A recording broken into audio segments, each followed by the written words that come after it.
Riyadhus Salihin ni kata ulama dibaca di antara langit dan bumi. Bukan ahli bumi je baca, ahli langit pun baca. Lepas tu naik kapal terbang. Sebahagian masyayikh kata, ini kitab yang ajaib. Sedikit sangat orang Muslim yang tidak ada dalam rumahnya kitab Riyadhus Salihin. Biasanya akan ada kitab Riyadhus Salihin dalam rumah mereka. Quran, Riyadhus Salihin.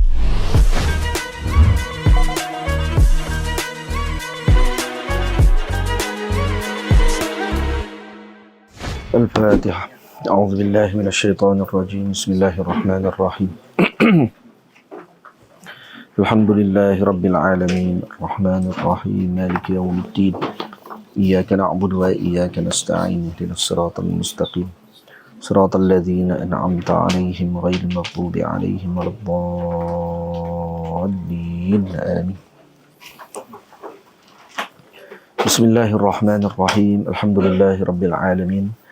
Wassalatu wassalamu ala ashrafil mursalin sayyidina wa nabiyyina Muhammad ibn Abdullah rasulil amin wa ala alihi wa ashabihi wa man tabi'ahum bi ihsanin ila yaumiddin, amma ba'd.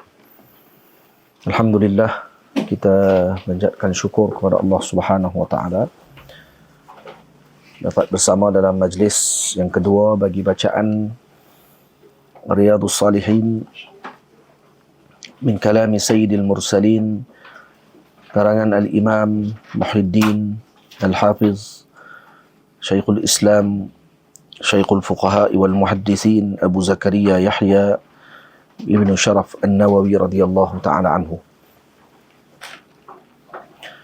Dan kitab Riyadhus Salihin yang dikarang oleh Al-Imam An-Nawawi rahimahullah, ini adalah merupakan kitab yang sangat banyak manfaatnya,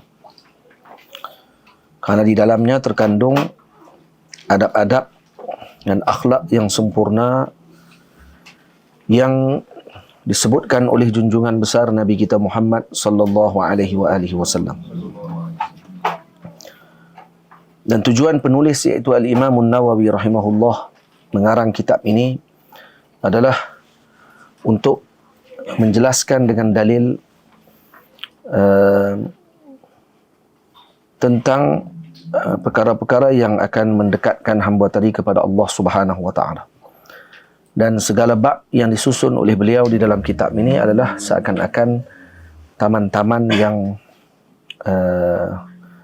di dalamnya ada buah-buahan yang banyak untuk dipetik dan diambil hasilnya, bagi kita mengambil manfaat dan beramal dengan apa yang disebutkan oleh beliau yang diambil daripada Nabi kita Muhammad sallallahu alaihi wasallam.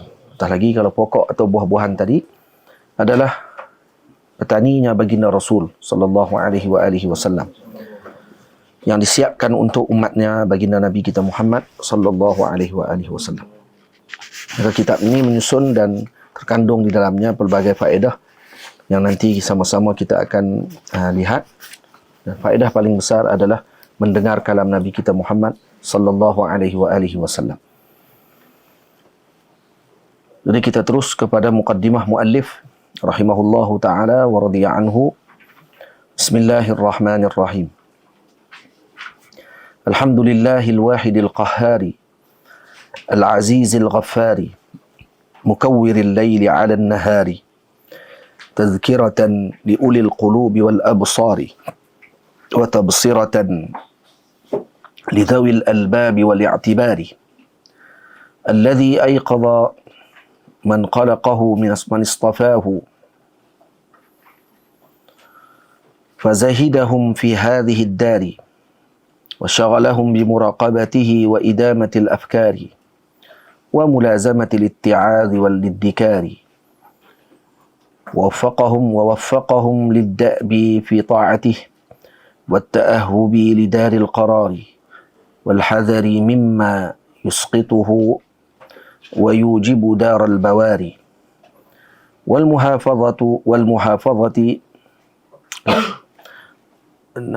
والمحافظة على ذلك مع تغاير الأحوال والأطوار.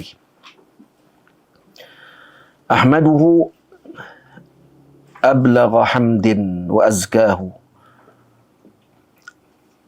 وأشمله وأنماه وأشهد أن لا إله إلا الله البر الكريم الرؤوف الرحيم وأشهد أن محمدا عبده ورسوله وحبيبه وقليله الهادي إلى صراط مستقيم والداعي إلى دين قويم صلوات الله وسلامه عليه وعلى سائر النبيين وآل كل وسائر الصالحين أما بعد فقد قال الله سبحانه وتعالى وما خلقت الجن والإنس إلا ليعبدون ما أريد منهم من رزق وما أريد أن يطعمون وهذا تصريح بأنهم خلقوا للعبادة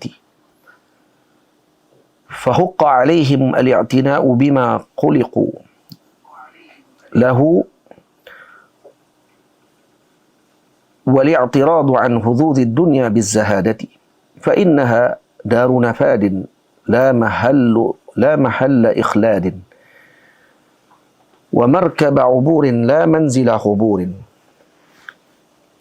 فإنها دار نفاد لا محل إخلاد ومركب عبور لا منزل حبور ومشرع انفصام لا موطن دوام فلهذا كان الأيقظ من أهلهم هم العباد أو عباد وأعقل الناس فيهم هم الزهاد قال الله تعالى إنما مثل الحياة الدنيا كما إن أنزلناه من السماء فاختلط به نبات الأرض مما يأكل الناس والأنعام حتى إذا أخذت الأرض زخرفها وزينت وظن أهلها أنهم قادرون عليها أتاها أمرنا ليلا أو نهارا فجعلناها حصيدا كأن لم تغن بالأمس كذلك نفصل الآيات لقوم يتفكرون والآيات في هذه المعنى كثيرة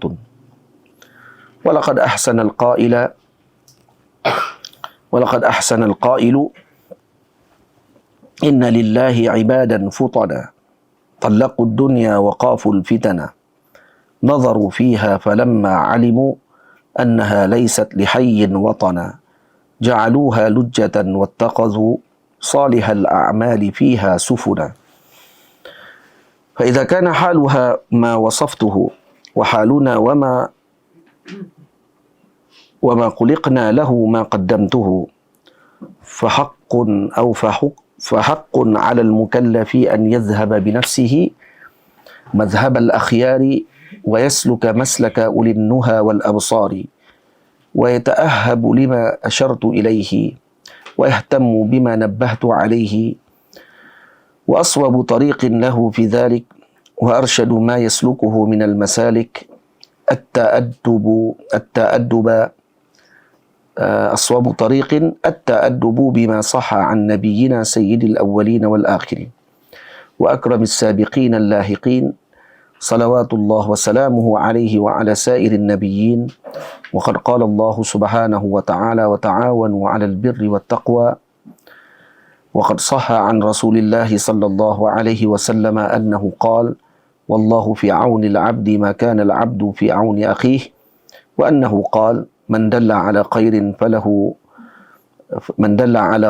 فله مثل أجر فاعله وأنه قال من دعا إلى هدى كان له من الأجر مثل أجور من تبعه لا ينقص ذلك من أجورهم شيئا وأنه قال لعلي رضي الله عنه فوالله لأن يهدي الله بك رجلا واحدا خير لك من حمر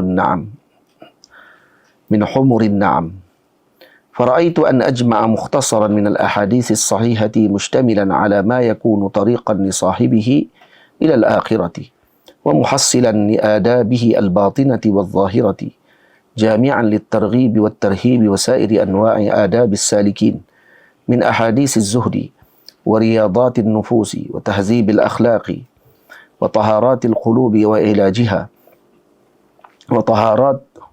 وطهارات القلوب وعلاجها نعم وصيانة الجوارح وإزالة اعوجاجها وغير ذلك من مقاصد العارفين وألتزم فيه ألا أذكر إلا حديثا صحيحا من الواضحات مضافا إلى كتب الصحيحة المشهورات وأصدر الأبواب من القرآن العزيز بآيات كريمات وأوشه ما يحتاج إلى ضبط أو شرح معنى خفي بنفائس من التنبيهات. وإذا قلت في آخر حديث متفق عليه فمعناه رواه البخاري ومسلم. وأرجو إن تم هذا الكتاب أن تكون سائقا للمعتني به إلى الخيرات حاجزا له عن أنواع القبائح والمهلكات. وأنا سائل أخا انتفع بشيء منه أن يدعو لي ولوالدي ومشايخي وسائر أحبابنا والمسلمين أجمعين. وعلى الله الكريم اعتمادي وإليه تفويضي واستنادي وحسبي الله ونعم الوكيل ولا حول ولا قوة إلا بالله العزيز الحكيم. Itu mukaddimah yang dikarang oleh Al-Imam An-Nawawi radhiyallahu taala anhu bagi menjelaskan maksud bagi tujuan bagi penulisan beliau terhadap kitab ini. Tamam.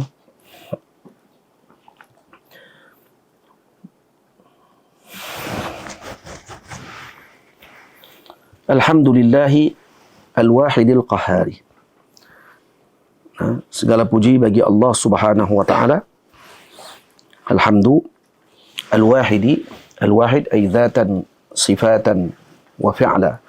Yani yang esa pada zat, sifat dan perbuatannya Allah Subhanahu wa taala, tidak ada sekutu baginya. Al-qahhar iaitu dengan makna alladzi qahara al-qalaiqa, iaitu yang memimpin dan menguasai makhluk Allah Subhanahu wa taala seluruhnya dengan qudrahnya yang azali. Al-Aziz, Al-Azizil Ghaffari, Al-Aziz dengan makna alladzi la yughalibu fi hukmi, iaitu yang tidak akan mampu dikalahkan dengan hukum dan ketetapan Allah. Wala yudafi'u fi amrih, yani yang tidak akan mampu untuk menghalang dengan arahannya Allah dan kehendaknya Allah. Wala yumani'u fi muradih, iaitu yang tidak akan boleh terhalang apa sahaja yang dikehendaki oleh Allah. Itu makna Al-Aziz. Al-Ghaffari, Al-Ghaffar di sini dengan makna sattar, karena Al-Ghafru dengan makna satr. Nah, Ghaffar dengan makna satr.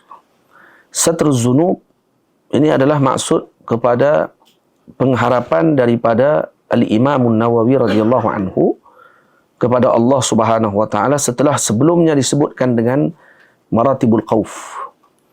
Karena perkataan Alhamdulillahil wahidi al-qahhar al-aziz itu semua adalah menunjukkan kepada keagungan Allah untuk menghadirkan khauf, takutkan Allah Subhanahu wa taala dengan keagungan Allah. Al-Ghaffar untuk menghadirkan ar-raja. Jadi maknanya di sini seorang yang ingin sampai kepada Allah Subhanahu wa taala perlu kepadanya dengan kedua-dua maqam tersebut. Yani maqamu al-khauf dengan maqamur raja. Barulah dia akan sampai kepada Allah. Al-Ghaffar adalah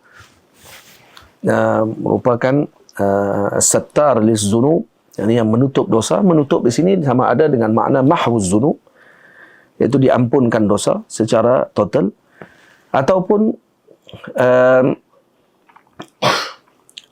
tidak menghapuskan tetapi tidak mengambil hukum. Faham? Ada ghafru dengan makna satr. Jadi satr, penutupan dengan makna sama ada ditutup tadi dengan maksud diizalah, akan dihilangkan dosa terus daripada buku catatan, atau tidak diambil hukuman walaupun catatan tidak dibuang. Jadi yang ahra wa arja, yang paling kita harapkan apa dia? Al-awwal, iaitu dihapuskan dan dibuang terus dosa tadi daripada buku catatan. Karena wujudnya dosa tadi dan tulisan tadi masih wujud, walau tidak diambil hukum, maka itu masih lagi menimbulkan kegusaran, kebimbangan. Mukawwiril laili wan nahar. Mukawwir iaitu yang menggerakkan ataupun yang menjalankan siang dan malam, yang memusingkan siang dan malam. Hakikatnya mukawwir maksudnya masuk sesuatu ke dalam sesuatu, atau takwir dengan makna tarhu syai' ala syai', melemparkan sesuatu ke atas sesuatu. Ini maknanya ni yang apa ni, yang dia mukawwir dalam bahasa kita sebut yang menggantikan siang dan malam. Jadi siang masuk ke dalam malam dan malam masuk ke dalam siang. Tazkiratan di sini adalah i'rabnya dengan maf'ulun lahu ay li ajli tazkirah. Tazkiratan ay maf'ulun lahu yani li ajli tazkirah li ulil qulubi wal absar. Sebagai bentuk untuk memberikan peringatan kepada yang mempunyai hati dan pandangan. Wa tabsiratan li dzawil albabi wal i'tibar. Tabsiratan yani kat-tabsir. Wa tabsiratan huwa kat-tabsir, iaitu sebagai pembuka pandangan mata hati, itu dengan kepada orang yang mempunyai hati. Wal i'tibar, dan i'tibar dimaksudkan di sini alladzina yatafakkaruna fil ala, ini yang berfikir tentang keagungannya Allah Subhanahu wa taala, yakni mengambil i'tibar dengan sesuatu. Tamam? Yakni yang mengetahui bahawa Allah tidak menciptakan alam ni dengan sia-sia. Alladhi ayqadha yani ayqadha dengan makna nabbaha min sinatil ghaflah, iaitu yang sentiasa sedar daripada kantuk kealpaan. Daripada kantuk kealpaan. Kantuk adalah mengantuk tu lah. Jadi dia bangun tersedar daripada kealpaan. Ayqadha min qalqihi, min qalqihi ay min makhluqatihi, di kalangan makhluknya, man istafahu, siapa yang dipilih oleh Allah Subhanahu wa taala. Istafahu min as-safwah. Istafahu min as-safwah. Safwah bitaslis as-sad. Boleh baca dengan safwah, sifwah, sufwah. Boleh baca tiga-tiga. Istafa daripada safwah. Di kalangan yang istafahu ay al-qulus, ikhtarahu, maksudnya yang dipilih oleh Allah Subhanahu wa taala. Fazahidahum fi hadhihi ad-dar. Yang mana bila mana mereka melihat dunia ini dengan hakikatnya, maka menyebabkan mereka bersifat zuhud dengan dunia ini. Mereka bersifat zuhud dengan dunia ini. Fazahidahum fi hadhihi ad-dar ay fi dunya, maksudnya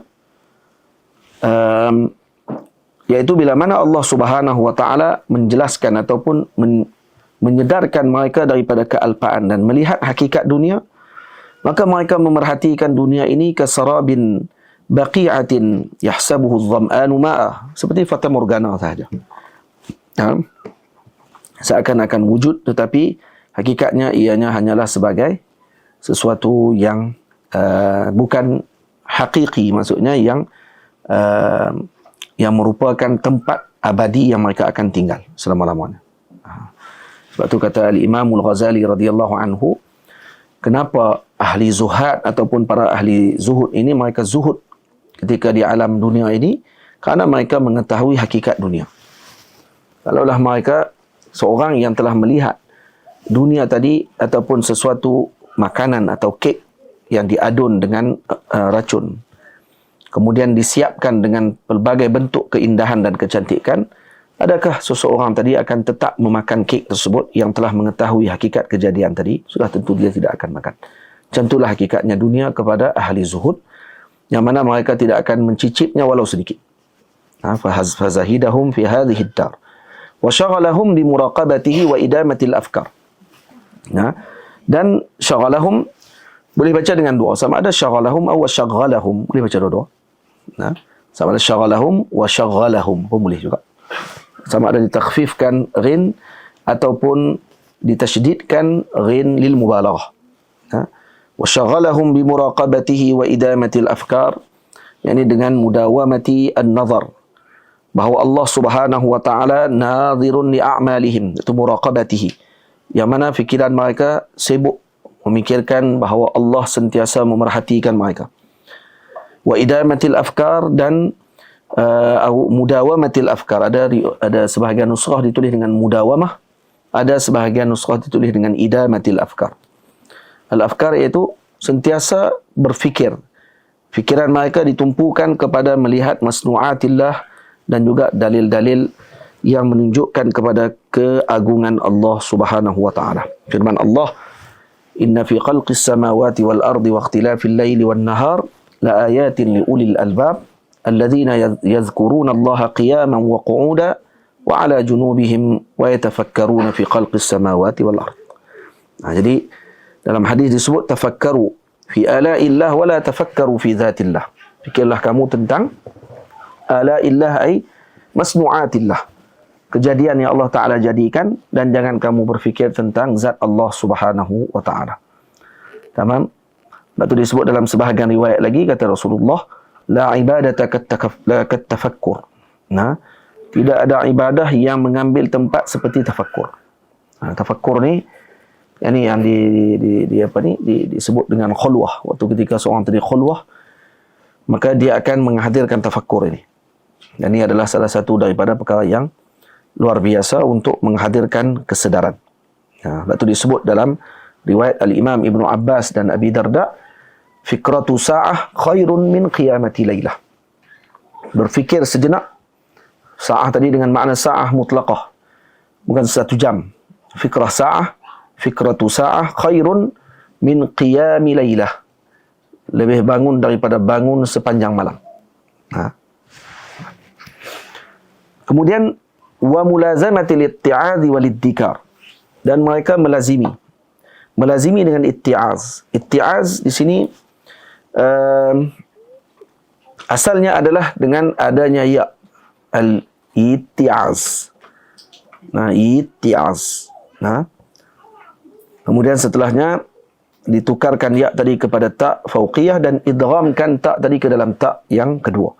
Itti'az. Jadi asalnya itti'az. Maka ditukarkan ta tadi kepada ta ya tadi ditukarkan kepada ta, maka diidghamkan ta di dalam ta, maka jadi itti'az.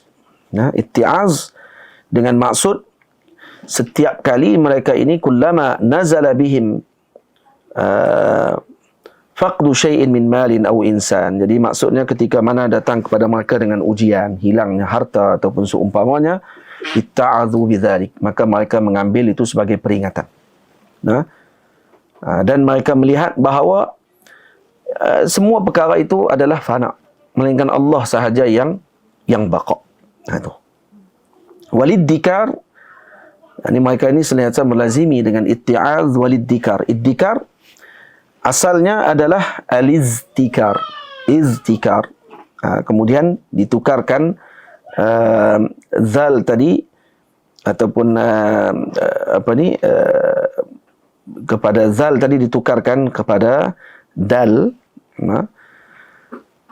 dan kemudian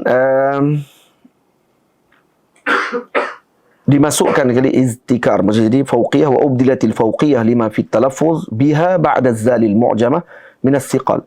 Ditukarkan zal juga. Izzikar. Ta yang kedua tu asalnya iztikar. Kemudian ta tu ditukarkan kepada zal. Jadi disebutkan 2 kali. Izdikar. Dia boleh baca 2. Jadi izzikar waliddikar. Sama ada asalnya dengan iztikar ataupun ittikar. Ada 2 kali asal. Dan ittikar adalah iddikar, apa maknanya? Ai zikru ba'da nisyan. Iaitu mengingati setelah sebelumnya lupa. Yani mereka ini selalu melazimi itti'az, iaitu mengambil perhatian dan peringatan, dan selalu akan melazimi dengan ingatan setelah sebelumnya itu berlaku kelupaan. Wa waffaqahum lid-da'bi fi ta'atih. Dan mereka lalu diberi taufik oleh Allah Subhanahu wa taala lid-da'bi fi ta'atih, untuk mentaati Allah Subhanahu wa taala, mudawamah. Da'bi dengan makna mudawamah fi ta'atillah, iaitu akan sentiasa dalam keadaan taat kepada Allah. Waffaqahum lid-da'bi fi ta'atih wat-ta'ahhubi lidaril qarar, ay waffaqahum lit-ta'ahhub, dan diberi taufik kepada mereka juga untuk ta'ahhub, iaitu isti'dad, yakni bersedia sentiasa untuk daril qarar, untuk dar al-qarar, itu di mana, di akhirat nanti. Wat-ta'ahhubi lidaril qarar, ta'ahhub iaitu isti'dad, nah, bersiap untuk apa? Daril qarar. Daril qarar maksudnya negeri abadi, iaitu daril akhirah. Nah, tempat tinggal nanti yang kekal. Tamam? Wal hazari dibaca dengan jar atfan 'ala ad-da'bi. Yani waffaqahum lil hazari. Yani diberi taufik kepada mereka juga untuk hazar. Nah,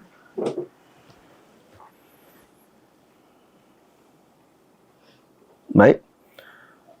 Mimma yusqituhu, jadi mereka akan bersiasa berhati-hati, diberi taufik untuk bersikap berhati-hati. Mimma yusqituhu wa yujibu daral bawar. Nah, yang sesuatu yang akan menyebabkan kemurkaan Allah, yusqituhu. Yusqit dengan makna yakunu sababan li saqatihi subhanahu wa ta'ala minal mukhalafati wal isyan. Yani dibimbangi daripada melakukan perkara-perkara yang dimurkai oleh Allah Ta'ala dan ada maksiat ataupun perkara-perkara yang bercanggah dengan yang disuruh oleh syarak. Wa yujibu daral bawar. Nah, yang mewajibkan, yakni ini tafsir, yujibu li daril bawar ni, daral bawar ni adalah seperti sebagai yufassir, kal mufassir lis-suqti atau lis-saqati. Jadi kemurkaan itu disebabkan apa? Yang boleh untuk menyebabkan seorang tadi yujibu daral bawar, ay yujibun nar, yang boleh memasukkan dia ke dalam neraka. Iaitu apa dia yang masukkan orang tadi dalam neraka? Huwa mautu 'alal kufr. Na'udzubillahi min dzalik. Iaitu mati dengan kekufuran. Tamam? Baik. Kemudian wal muhafazati 'ala dzalika. Al muhafazah juga ataf kepada apa? Da'ab. Ay wa waffaqahum lil muhafazati 'ala zalik, dan mereka diberi taufik untuk muhafazah 'ala zalik, iaitu menjaga, nah, 'ala zalika, iaitu dengan perkara-perkara tersebut. Apa dia zalika? 'Ala zalika ay 'ala al-mazkur, yani sesuatu yang telah disebut sebelum ni, iaitu apa dia? Ad-da'bi fi ta'atih wa at-ta'ahhubi li daril qarar wal hadari mimma yusqituhu 'ala zalik. Semua itu sekali menjaga ma'a taghayuril ahwali wal atwar, bersama dengan perubahan ahwal. Nah, hal ihwal ataupun taghayur ahwal sini ada ikhtilafun, sama ada orang tadi dalam keadaan sibuk, tenang, lapang. Itu semua ahwal-ahwal yang berlaku pada seseorang. Wal atwar, dan juga apa saja bentuk perubahan pada khuluq. Nah, ini ikhtilaf fil qalqi wal khuluq. Ini yang dimaksudkan dengan al-atwar. Jadi berlaku perubahan dengan bentuk macam mana sekalipun. Sama ada perubahan tadi adalah bersifat sesuatu yang tetap ataupun yang tidak tetap sekalipun, maka mereka tetap menjaga, diberi taufik oleh Allah Ta'ala menjaga dengan perkara tersebut. Jadi maksudnya seorang tadi mudawamah dengan ta'ah, bersiap untuk hari kiamat, dan sentiasa berhati-hati daripada perkara yang dimurkai Allah. Kesemua itu adalah taufik min Allah. Dan muhafazah 'ala zalik, dijaga pula dengan perkara tersebut, berterusan dengan istiqamah, walaupun berlaku perubahan hal yang banyak, tetap itu pun masih lagi dengan taufik daripada Allah. Jadi maknanya setelah daripada semua ni kita akan sebut apa? La haula wala quwata illa billahil aliyyil azim. Tak ada sesuatu pun daripada kita. Semuanya daripada Allah Subhanahu wa taala. Maka muqaddimah al-Imam An-Nawawi rahimahullahu ta'ala menunjukkan kepada penyerahan yang total seluruhnya kepada Allah Subhanahu wa ta'ala, dan pengharapan yang sempurna hanya kepada Allah. Itu maknanya. Ahmaduhu dengan makna asifuhu bi jami'i sifatih. Saya mensifatkan Allah dengan seluruh sifat-sifat, iaitu sifat-sifat kamalat. Seluruhnya saya memuji Allah Subhanahu wa ta'ala ablagha hamdin wa azkahu. Dengan setinggi-tinggi pujian. Ablagha hamdin wa azkahu. Tamam, min haitsu ijmal saja maksudnya. Iaitu setinggi-tinggi pada sudut ijmal, pada sudut umumnya saja. Karena ajzil khalqi hatta rusul untuk menyempurnakan pujian kepada Allah. Karena yang tahu untuk puji Allah hanya Allah sahaja. Ya. Sebab tu Nabi kita Muhammad sallallahu alaihi wasallam ajak kepada kita, adab kita, Nabi kita sebut apa? Subhana la uhsi sana'an 'alaika anta kama asnaita 'ala nafsik. La uhsi sana'an 'alaik. Kami tidak akan mampu mengira pujian kepadamu ya Allah. Anta kama asnaita 'ala nafsik. Kamu seperti yang kamu puji dirimu sendiri ya Allah. Karena kita tidak mampu untuk meletakkan pujian tadi secara sempurna kepada Allah hatta rusul. Wa hatta akmalu anbiya'i wal mursalin sayyidina Muhammad sallallahu alaihi wasallam. Sehingga Nabi kita Muhammad pun tidak akan mampu menyebutkan demikian. Tapi di akhirat nanti Allah memberikan ilham kepada Nabi kita Muhammad sallallahu alaihi wasallam menyebutkan pujian yang tidak pernah terlintas dalam benak hati seorang pun di kalangan umat. Waktu ketika Nabi sujud dan meminta dengan syafaat, maka Allah Ta'ala mengatakan kepada Rasulullah, irfa' ra'sak, ishfa' tushaffa' fasal tu'ta. Fasal tu'ta, ishfa' tushaffa'. Jadi perkataan tadi disebut oleh Allah setelah Nabi mengucapkan pujian yang tidak pernah terlintas dalam benak hati sesiapa pun, melainkan Nabi kita Muhammad. Apa dia pujian ini? Allahu a'lam. Tunggu nanti di akhirat. Moga kita termasuk di dalam yang mendapatkan syafaat tadi.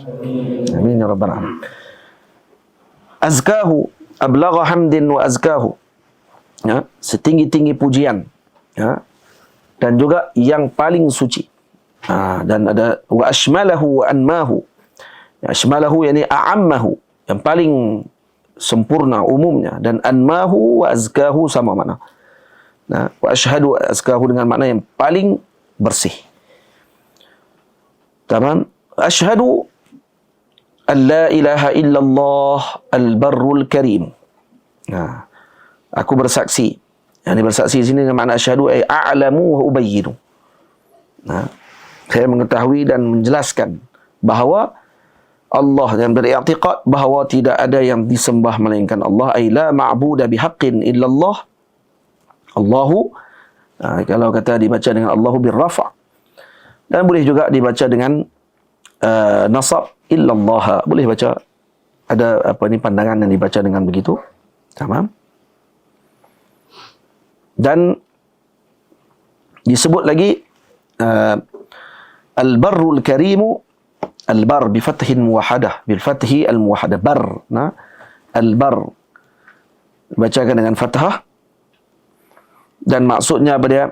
Al-bar di sini dengan makna utuf ala ibadih, iaitu yang kasih kepada hambanya. Utuf ala ibadih bi birrihi wa lutfih, dengan kelembutan Allah Subhanahu wa taala. Al-bar dengan al-bar ada alif, sama makna. Tapi dalam nama Allah, nama-nama Allah dalam ismullah asmaullah al-husna, ada disebut al-bar, tidak ada disebut al-bar. Alif tak ada tengah. Yang ada disebut al-bar. Al-bar ada alif, tidak disebut dalam nama Allah Subhanahu wa taala. Al-Karim, Al-Karim dengan kata Imam Baydawi radhiyallahu anhu maknanya adalah sifatuz zat. Yani Allah Subhanahu wa taala Karim dengan makna yang mana taqaddasahu an an-naqais, yang suci daripada segala kekurangan. Wasifatil mazmumati, dan segala sifat-sifat yang tercela. Itu Karim. Boleh jadi Karim juga dengan makna sifatul af'al, iaitu dengan maksud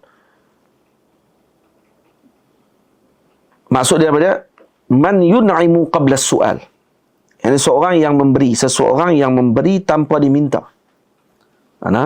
Wala yuhwijuka ila wasilatin wala yubali man a'ta wala ma a'ta. Dan dia tidak kisah pun dengan siapa dia bagi dan apa yang dia bagi. Tamam? Itu maksud karim. Dia tak kisah pun dia bagi kat siapa dan apa yang dia bagi. Tak ada berasa sikit pun kurang dengan perbendaharaannya. Itu maksud karim dengan makna sifatul af'al. Jadi maksudnya karim boleh letak dengan dua makna. Sifatul af'al dengan sifatul zat. Sifatul zat tadi dengan makna apa dia? Al-munazzahatu atau maknahu taqaddasahu 'anil naqaisi wa sifatil mazmumah. Tamam? Dan boleh juga disebut dengan sifatul al-af'al dengan maksud yang memberikan dengan perbuatan, yang memberi tanpa diminta dan tidak kisah kepada siapa yang diberi dan apa yang diberi. Ar-Ra'uf maknanya adalah syiddatur rahmah. Ar-Rahim dengan makna kalau kata di sini disebut Ar-Ra'uf Ar-Rahim, maka Ar-Ra'uf syiddatur rahmah wa huwa ablagh min ar-Rahim. Dia lebih baligh, lebih kuat lagi daripada Rahim. Rahim maksudnya yang memberikan apa dia Rahim? Al-mun'imu bi daqa'iqin ni'am. Yang memberikan dengan daqa'iqun ni'am. Ar-Ra'uf ablagh minhu. Ra'uf tu lebih halus lagi, lebih dalam lagi. Faham?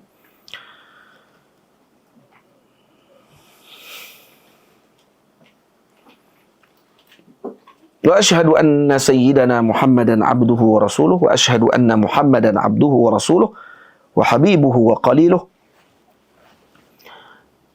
al-hadi ila siratin mustaqim. Ashhadu anna Muhammadan. Muhammad adalah alam manqul min ismil maf'ul mudha'af. Humida. Daripada humida. Boleh? Dinamakan Nabi kita Muhammad sallallahu alaihi wasallam dengan nama tersebut yang mana tidak ada seorang pun dinamakan dengan nama itu sebelum dizahirkan Nabi kita Muhammad. Maknanya yang nama tadi dengan bihasabil mawdu'. Tak, sebabnya kalau kata kita baca dalam sejarah, maknanya dah sebelum tu diletakkan dengan nama Nabi Muhammad. Lebih kurang 15 orang. Ada 15 orang sebelum Nabi lahir telah diletak namanya dengan Muhammad oleh datuk-datuk mereka. Ayah-ayah mereka dah buh nama Muhammad. Jadi, maknanya, kalau kata orang sebut, tidak pernah seorang pun diberi nama dengan nama Nabi Muhammad sebelum Nabi Muhammad, tak, kita kata dengan makna ala mawdu' hadal ism. Yang itu dengan mawdu' nama tersebut diletakkan dengan nama Muhammad. Orang letak nama Muhammad kerana anak tadi memang terpuji ke kerana nak letak nama dia Muhammad. Contohnya ayah Ahmad letak nama Ahmad. Adakah kerana Ahmad adalah Ahmad betul dengan maksudnya ataupun kerana nak letak nama Ahmad? Kerana nak letak nama Ahmad, bukan kerana melihat kepada makna. Tapi Nabi kita Muhammad diletakkan dengan maknanya sekali. Tepat pada makna dan juga pada nama itu sendiri. Dan ini ilham daripada Allah Subhanahu wa taala kepada datuk Nabi kita Muhammad sallallahu alaihi wasallam, Sayyiduna Abdul Muttalib, Sayyiduna Abdul Muttalib atau Syaibatul Hamd. Tamam? Dan ini isyarat kepada banyaknya akhlak mulia yang ada pada Nabi kita Muhammad sallallahu alaihi wasallam dan Allah Subhanahu wa taala, dan beliau juga berharap agar Nabi kita Muhammad sallallahu alaihi wasallam itu dipuji oleh seluruh ahli langit dan bumi. Dan memang Allah telah memperkenankan pengharapan beliau tersebut. Baik. Dan nama Nabi kita Muhammad sallallahu alaihi wasallam bihisabil jummal, Muhammad dengan hisabil jummal, abjad, hawas, hutti, kalamun, sa'afas, qurishat, thaqadhun, dadaghun. Dengan hisabul jummal, kalau dikira balik, maka nama Nabi kita Muhammad tadi adalah bersamaan dengan 314 Nabi. Abjad, hawas, hutti, kalamun, sa'afas, qurishat, thaqadhun, dadaghun. Dan abjad sampai hawas, abjad, hawas, hutti. Kalau kira balik itu dia sampai 10. Dia akan kira dia setiap huruf tu 1, 2, 3 sampai 10. Lepas tu 20, 30, 40, 50, 60, 100. Kemudian 200, 300, 400, 500, 1000. Sampai ghin yang last sekali itu 1000. Maka kalau dikira balik, maka kita akan dapat mim, ha, mim, dal. Dengan kita pecahkan Muhammad. Mim ada 2. Jadi mim itu ada berapa? Mim ada 3. Mim pertama, mim syaddah ada 2, ha dan dal. Gabung semua sekali jadi apa? 314. Itu. Abduhu. Abjad Hawas Hutti itu nama bagi raja-raja zaman dulu. Silap. Kaum apa tadi? Kaum Nabi Syuaib kalau tak silap. Raja-raja pada waktu ketika zaman tu. Baik. Abduhu wa rasuluh. Abduhu. Jadi didahulukan abdun dalam sebutan daripada rasul adalah kerana asna awsafihi sallallahu alaihi wasallam. Yang paling tinggi bagi sifat Nabi adalah abdun. Maka kerana itu Allah Ta'ala menyebutkan pujian kepada Nabi dengan subhanalladzi asra bi'abdih. Nazzala al-furqana ala abdih. Fa'auha ila abdih. Jadi pujian abdun tadi lebih tinggi. Jadi sebab tu Nabi sebut pula dalam hadis, ana sayyidu waladi Adam wala faqr. Jadi ai la aftaqiru bisiyadah. Saya adalah ketua anak Adam dan saya tidak berbangga dengan perkara tersebut. Saya tidak berbangga dengan siyadah. Innama faqri bi'ubudiyatih. Tapi kebanggaanku adalah dengan apa? Dengan kehambaanku kepada Allah. Jadi maksud hadis ana sayyidu waladi Adam wala faqr.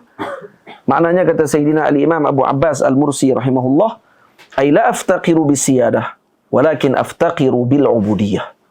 Itu makna hadis tu. Itu kerana itu didahulukan sebutan abduhu wa rasuluh. Tamam? Wa rasuluhu, yakni rasul minal bashar, di kalangan manusia, maknanya apa dia? Zakarun uhiya ilaihi bi syar'in wa umira bi tablighi. Fa in lam yu'mar fa nabiyyun. Fahasbu. Jadi kalau kata dia seorang lelaki diwahyukan dengan syarak dan diarahkan menyampaikan syariat tersebut, kalau tidak lam yu'mar, kalau dia tidak diarahkan sekalipun, kalau tidak diarahkan untuk menyampaikan syariat tadi, fa nabiyyun fahasbu, maka dia nabi sahaja bukan rasul. Tapi kalau dia diarahkan, maka dia menjadi nabi dan rasul sekaligus. Faham?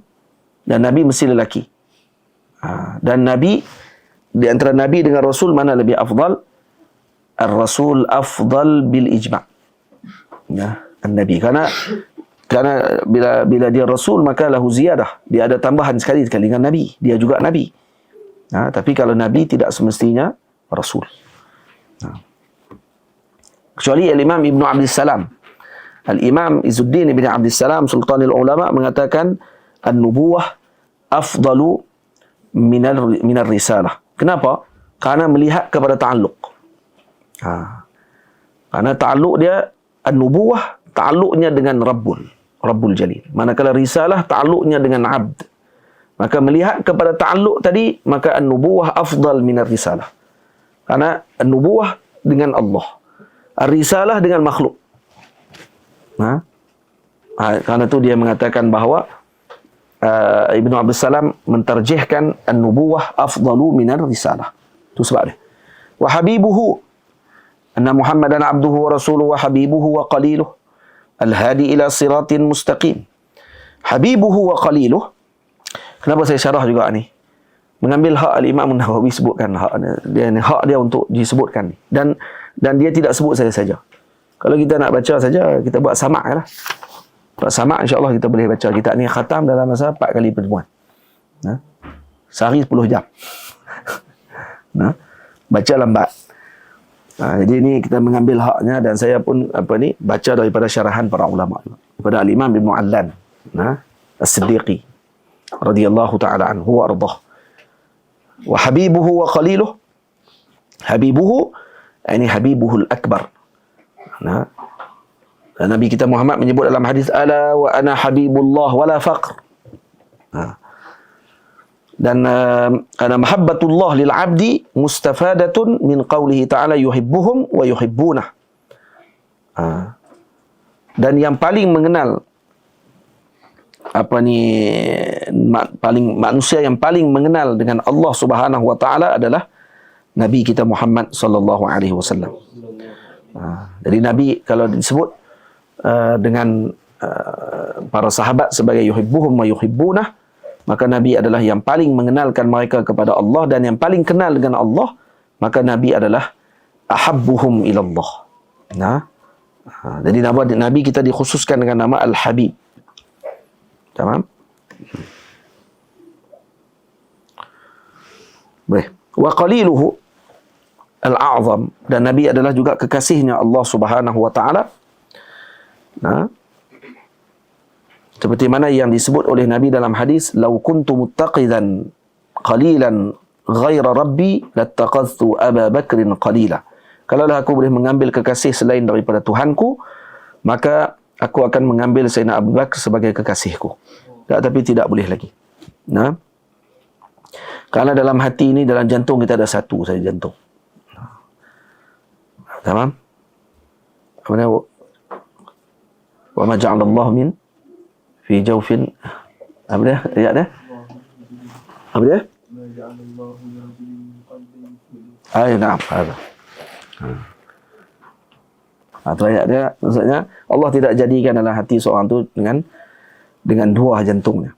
Satu kepada lelaki, perempuan ada dua. Ma ja'alallahu li rajulin. Kan? Kenapa jantung perempuan boleh ada dua? Kata ulama, kerana waktu dia mengandung boleh jadi ada jantung satu lagi. Dan boleh jadi ada tiga sebab dia kembar.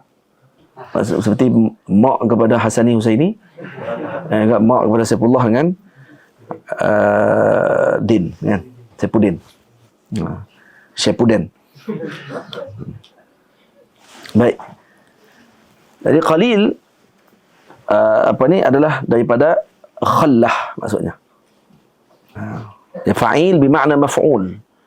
Daripada qallah, ail hajah, ataupun daripada khullah. Boleh baca qallah, boleh khullah pun boleh. Wahia taqallulul mawaddati fil qalb. Maksudnya percampuran cinta tadi dalam hati. Faham? Maksudnya kalau masuk tadi dia tidak akan mempunyai ruang kosong lagi, melainkan dipenuhinya. Itu makna khullah. Boleh? Kha. Al-hadi ila siratin mustaqim. Al-hadi ila siratin mustaqim. Al-hadi ay dal ila siratin mustaqim, yakni yang menunjukkan kepada jalan yang lurus. Tamam? Jalan yang lurus. Wa innaka latahdi ila siratin mustaqim. Wadda'i ila dinin qawim, dan yang menyeru kepada agama yang qawim, iaitu syariah al-hanifiyyati samhah, yang datang dengan Nabi kita Muhammad kepada sebaik-baik umat. Tamam? Jadi wadda'i ila dinin qawim salawatullah wa salamuhu alaihi wa ala sairin nabiyyin. Ni salatullah wa salamuhu alaihi ni dipanggil uslub jumlah yang i'tiradiyah. Wa ala sairin nabiyyin, dan ke atas seluruh para nabi, ay baqi an-nabiyyin, wa ali kullin wa sairis salihin. Baik. Amma ba'du adalah kalimah intiqal min uslub ila akhar. Kalimah perpindahan daripada muqaddimah kepada perbahasan. Ay amma ba'da ma ishtamalat min al-basmalati wal hamdalati was salati ala habibina al-Mustafa sallallahu alaihi wasallam. Itu makna dia.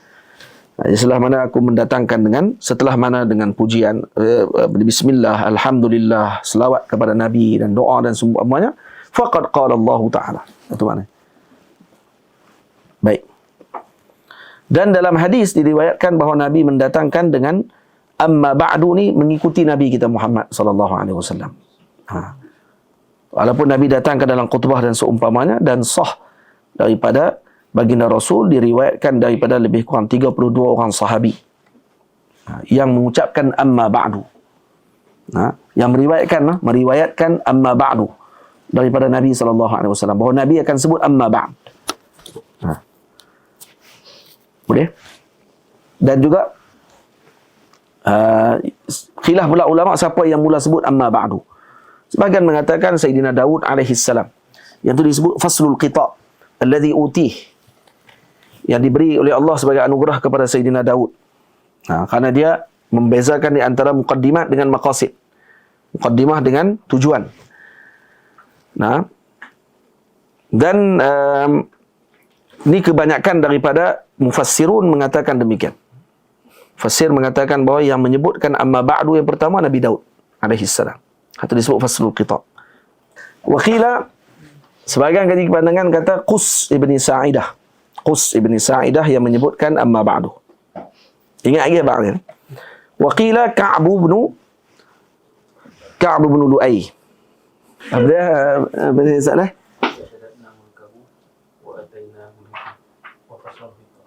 Ya. Ada sebahagian lagi mengatakan Ya'rib ibni Qahtan. Sebahagian mengatakan Sahban ibni Wa'il. Tamam. Dan sebahagian lagi mengatakan faslul khitab yang Allah Ta'ala berikan kepada Sayyidina Daud AS. Maksudnya kalau yang berpegang dengan pandangan yang lain, kata Nabi Daud, tidak diberi faslul khitab dengan makna tersebut, amma ba'du, maka faslul khitab yang diberi kepada Nabi Daud ialah apa? Al-bayyinah 'ala al-mudda'i wal yamin 'ala man ankar. Bayyinah 'ala al-mudda'i wal yamin 'ala man ankar. Dulu kan kita pernah baca kan, al-bayyinah 'ala al-mudda'i wal yamin 'ala man ankar dalam hadis syarah arba'in. Kan? Bagaimana kisah orang terdahulu ketika mana orang panggil apa? Kalau dia benar akan turun tali kan daripada langit. Untuk dia pegang tali itu. Jadi dia betul. Mana salah, mana betul. Dan akhirnya ada berlaku penipuan sedikit. Dia buat penipuan sebelum tu dengan cara dia meletakkan barang hak dia curi itu dalam keadaan dia kata apa ni, dia kata apa, saya ambil macam mana, saya tak ingat lah. Ayat dia ada dalam kitab. Ni masalah baca tak ingat. Tapi tahu tak mana kitab tu. Okey lah tu kan. Betul lah dia sumpah dengan nak pergi mana, tak tahu nak pergi mana. Ada dalam Jawahir dulu ya. Cerita macam mana kemudian setelah tu diharamkan, tidak lagi dibuat macam tu. Kerana tali itu turun dekat orang yang bersumpah dengan palsu tadi. Ya. Ya'rub. Nah. Ya'rub ibnu Qahtan. Maksudnya Ya'rub, bukan Ya'rib, Ya'rub. Qala al-muhaqqiqun, sebagian muhaqqiqun lagi kata faslul khitab adalah faslu bainal haqqi wal batil. Yang ini yang diberikan pembeza antara yang benar dengan yang salah. Baik, tak apa. Ala kulli hal, bincangan tadi banyak pandangan ulama tentang siapa yang mula menyebutkan amma ba'du. Pandangan yang paling kuat Nabi Daud alaihi salam. Kemudian sebahagian kata Qus ibnu Sa'idah, kemudian kata Ya'rub ibnu Qahtan, Sahban ibni Wa'il, sebahagian kata Ka'b ibni Lu'ay dan seumpamanya. Baik, yang berpegang dengan pandangan yang lain, kita kata yang pegang pandangan lain daripada Nabi Daud, maka mereka memahami faslul khitab bagi Nabi Daud adalah dengan makna al-bayyinah 'alal mudda'i wal yamin 'ala man ankar. Yang ini bukti kepada orang yang mendakwa, dan orang yang mengingkari maka dia kena datangkan dengan sumpah. Itu adalah hadis dalam Arba'in An-Nawawiyah. Baik. Faqad qala Allah Subhanahu wa ta'ala. Amma ba'du, ini kita sambung minggu depan. Insya-Allah taala. Jadi bila nak habis ni, kita apa ni Riyadhus Shalihin ni nampak. Tak apa, kita baca mukadimah yang panjang macam ni. Syarah nanti laju. Siapa faham kita kata. Siapa faham. Kata. Insya-Allah.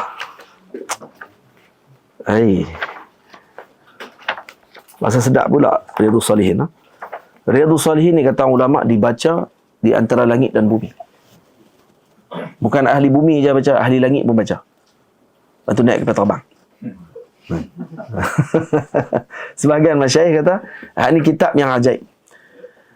Sedikit sangat orang Muslim yang tidak ada dalam rumahnya kitab Riyadhus Shalihin. Sedikit sangat. Biasanya akan ada kitab Riyadhus Shalihin dalam rumah mereka. Quran, Riyadhus Shalihin. Hatta bukan Islam sekalipun. Hatta bukan Islam pun akan kadang-kadang ada di kalangan mereka yang mendapatkan kitab ini. Ini dalil berkatnya kitab Riyadhus Salihin. Al-Imam An-Nawawi radhiyallahu anhu. Maulana Syekh Yusri pernah saya tanya kepada beliau selepas menghafal Arba'in Nawawiyah, kalau yang dihafal Arba'in Nawawiyah nak hafal kitab apa? Maka kata beliau hafal Riyadhus Salihin. Riyadhus Salihin. Baik, kalau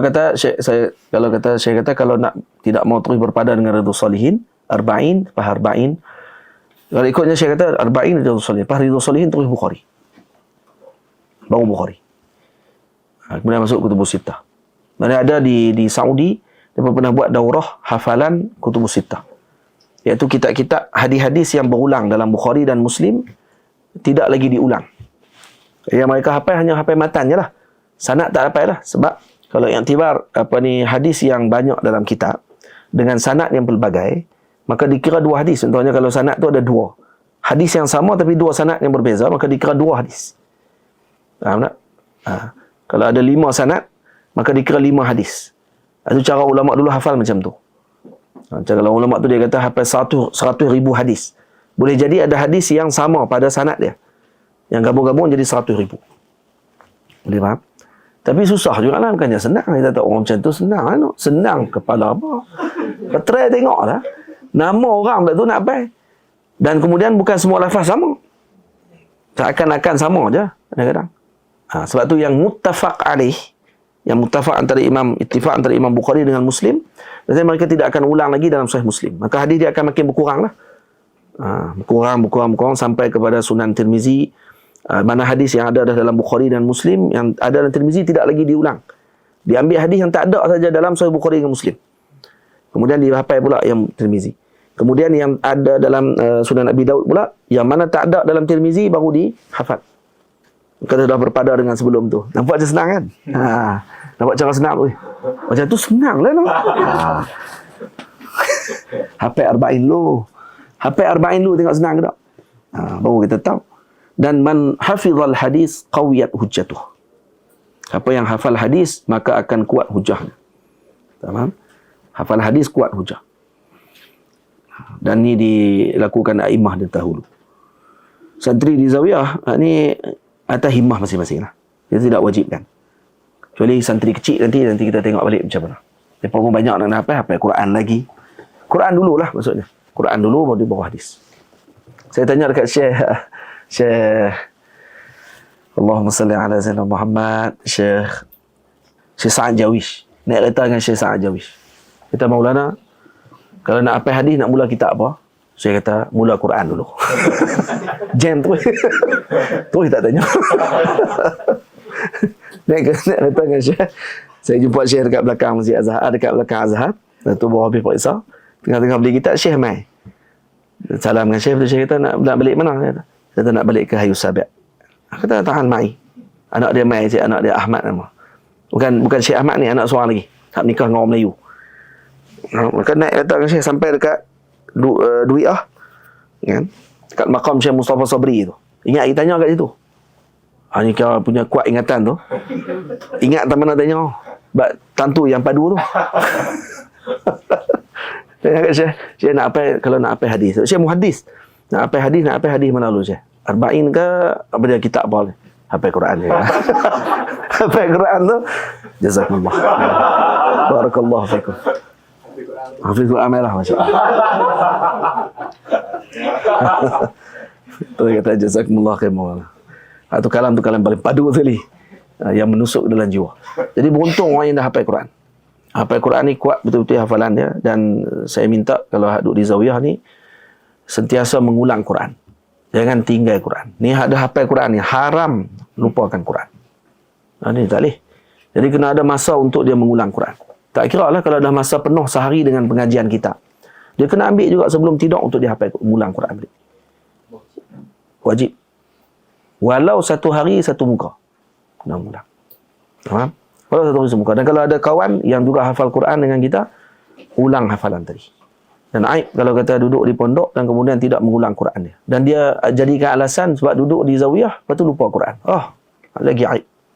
Mana boleh macam tu. Quran dia kena ulang selalu. Malah tu didahulukan kata Maulana Syekh Yusri daripada hafalan yang lain. Kalau dia tertinggal hafalan ni, contohnya dia kena hafal Jurumiyah sekarang ni ataupun Imriti, Maka dia tak hafal lagi MRT pada hari itu, dan Quran tak ulang lagi. Ulang Quran dulu, baru hafal MRT. Faham? Macam tu cara dia. Jangan tinggal Quran. Dan insyaAllah nanti akan ada guru Quran. Jadi Ustaz Zaki ke apa semua akan duduk nanti di tiang-tiang masjid tu, yang boleh pergi mengulang ataupun betulkan bacaan balik. InsyaAllah. Wa sallallahu ala sayyidina Muhammad wa ala alihi wa sahbihi ajma'in. Walhamdulillahi rabbil alamin. Kita bertemu pada minggu depan, sambungan bagi amma ba'du. InsyaAllah setelah tu. Alhamdulillah. Wassalamualaikum warahmatullahi wabarakatuh.